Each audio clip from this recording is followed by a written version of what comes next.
Avant que la politique ne devienne ce lieu détestable et cynique où seul compte le rapport de force, les intrigues, la violence, la prédation, le meurtre et l'assassinat, comme l'a enseigné Nicolas Machiavel dans son fameux traité Le Prince.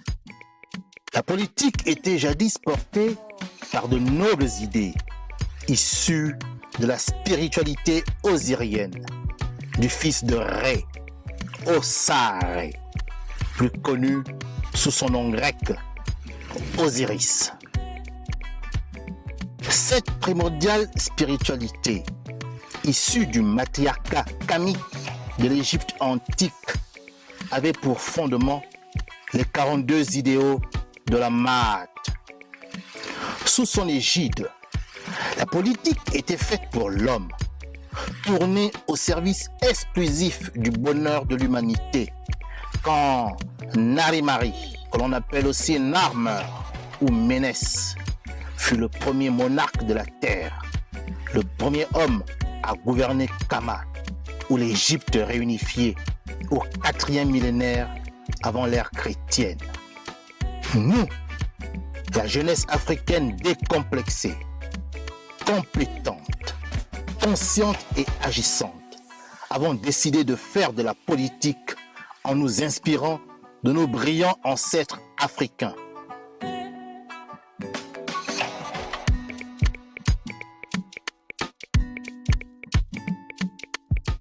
C'est pourquoi nous nous reconnaissons dans le visuel du logo du mouvement associatif, politique et international New Power, qui exprime clairement ces nobles idéaux.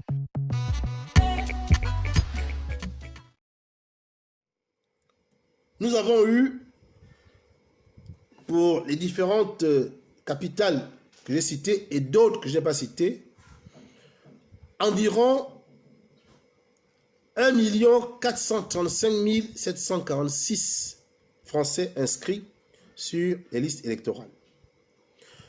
Le nombre de Français ayant voté est de 504 291, soit un taux de participation de 35,12% et les suffrages exprimés de l'ordre de 98,94%. Quels sont les scores? Emmanuel Macron arrive en tête avec 45,09%. Éric Zemmour obtient 5,29%. Marine Le Pen, 8,67%. Soit 59,05%, environ 60% de droite extrême et d'extrême droite. Mélenchon obtient 21,92%. Alors, vous venez d'avoir les statistiques. Et je vous dis que vous pouvez aller les retrouver sur le site du ministère des Affaires étrangères et de l'Europe, aujourd'hui dirigé par Jean-Yves Le Drian. Ce ne sont pas mes chiffres à moi. Ce sont les chiffres officiels de la France. Nous avons vu que toutes les capitales africaines, à l'exception de 2 ou 3, les Français qui vivent dans ces capitales votent pour la droite et l'extrême droite. Les Français qui vivent dans ces capitales votent pour la droite et l'extrême droite. Qu'est-ce que ça vous inspire? C'est la question que je vous pose. Je vais tirer les leçons qui sont les miennes. Mais je vais vous interpeller en vous demandant de réfléchir à cette situation que je trouve particulièrement que les régimes de droite et des au continent africain. Nous savons le mal. Et pourtant, les Français que nous hébergeons chez nous, en Afrique, à qui nous offrons l'hospitalité, et parfois même les plus belles de nos femmes, voilà comment ils se comportent. Ils votent pour des régimes qui nous méprisent, pour des régimes qui nous écrasent, pour des régimes qui continuent à maintenir la France-Afrique et donc à nous tenir dans un niveau de pauvreté et de paupérisation extrême. Est-ce que nous pouvons continuer à accepter cela? Si nous sommes des hommes dignes, non. Nous ne pouvons pas l'accepter. Alors, quelles sont les leçons à tirer? C'est le troisième et dernier chapitre, avant de conclure cette conférence numérique.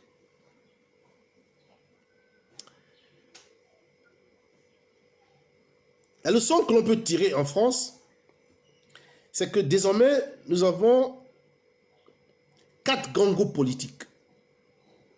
Nous avons la droite extrême néolibérale, conduite par Emmanuel Macron, avec derrière Valérie Pécresse.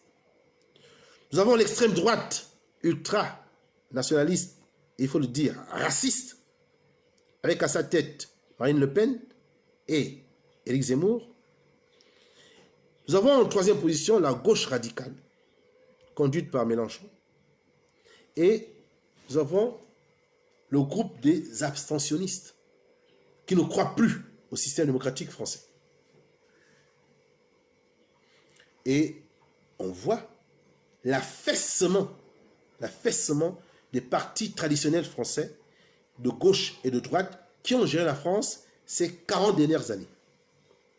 Voici les 2 leçons qu'il faut tirer de ce scrutin.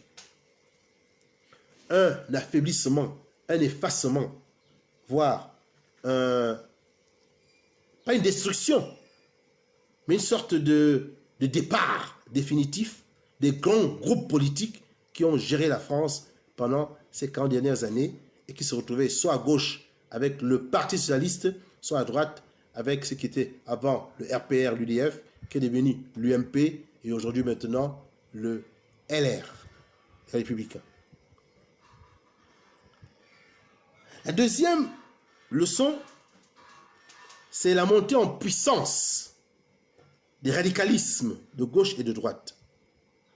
Comme si le peuple français ne croit plus que des solutions peuvent être apportées à travers les partis classiques de gouvernement qui se sont affaissés, qui sont en train de disparaître. Le peuple français ne croit plus que la gauche classique ou la droite classique peut apporter des solutions. Il s'en tient maintenant, il s'en retourne vers les radicalismes, les partis radicaux, soit d'extrême droite, Marine Le Pen ou Éric Zemmour, soit d'extrême gauche, Mélenchon. Nous constatons qu'il y a un essoufflement de la 5e République française qui est née en 1958, soit maintenant plus de 60 ans. Et on constate que cette monarchie présidentielle, avec un président autocratique, finalement, qui a des pouvoirs très étendus, plaît de moins en moins aux Français. Et la personne de Macron est assez emblématique de cette situation, car il a montré, à travers son jeune âge peut-être, le caractère autoritaire du pouvoir du président de la République. On l'a vu dans la manière où Macron a géré les Gilets jaunes, avec quelle brutalité il les a traités. On a vu comment il a suspendu les libertés des Français à cause de la pandémie du Covid-19. Et on voit comment est-ce qu'il refuse de débattre avec les autres candidats dans le cadre de cette élection présidentielle. Donc, il a traité avec morgue les autres candidats français. Il a traité avec mépris le peuple français. C'est la fonction présidentielle qui lui permet. Les autres chefs d'État étaient assez âgés, assez sages, assez mûrs pour éviter de présenter cela. Mais la jeunesse de Macron a dévoilé le caractère, on va dire, ignoble de cette toute-puissance qu'a le président de la République française sous la 5e République. Et pour les élections, les Français considèrent que les hommes politiques sont tous pourris, du moins ceux qui ont été aux affaires, et croient que maintenant, les extrêmes, soit l'extrême droite de Marine Le Pen ou de Zemmour, soit l'extrême gauche de Mélenchon, pourraient faire l'affaire. Voilà pour les leçons que nous pouvons tirer de ces statistiques s'agissant de la France. S'agissant de l'Afrique, nous avons vu que 60%, quasiment, 60% des électeurs français vivant en Afrique votent pour la droite et l'extrême droite. dans la plupart des États africains qui sont sous tutelle France africaine, c'est ce chiffre-là que nous avons constaté. Les Français qui sont chez nous, qui bénéficient de notre hospitalité, votent pour des régimes ou pour des candidats qui ont mépris et dédain à notre endroit. Je voudrais tirer à ce niveau un parallèle. Et je vous prie de suivre cela avec beaucoup d'attention. Il y a en Allemagne un parti néo-nazi qui s'affiche comme tel et revendique son héritage hitlérien. Ce parti néo-nazi allemand s'appelle AfD, Alternative für Deutschland. Alternative pour l'Allemagne. L'AfD a été créée en 2013 pour protester contre les plans de sauvetage de l'euro. Et voyons que ce n'est pas dans cette thématique-là qui va pouvoir engranger le plus grand nombre d'adhérents. L'AfD, stratégiquement, a décidé de se reconvertir dans la lutte contre l'islam et l'immigration. Depuis que Angela Merkel, pour des raisons de démographie, a voulu l'arrivée massive de réfugiés à l'automne 2015, lorsqu'il y a eu la guerre en Syrie. Merkel, on le comprend, pour des raisons économiques, a souhaité doper l'Allemagne de sang neuf, car pour ceux qui suivent la vie démographique allemande, ils savent que la pyramide des âges est inversée. Il y a beaucoup plus de vieux que de jeunes. Donc Merkel, dans une logique économique, a pensé qu'il était dans l'intérêt de l'Allemagne de pouvoir accepter 1 million de réfugiés. On le comprend.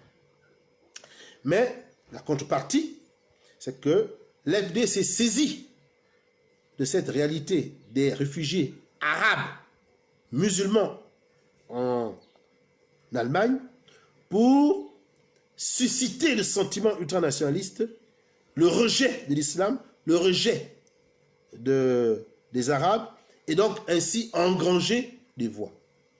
Tant et si bien que ce parti AfD, qui est co-présidé par une femme du nom de Alice Weidel et un homme du nom de Tino Schruppala, ce parti a réussi à entrer au Parlement allemand, au Bundestag.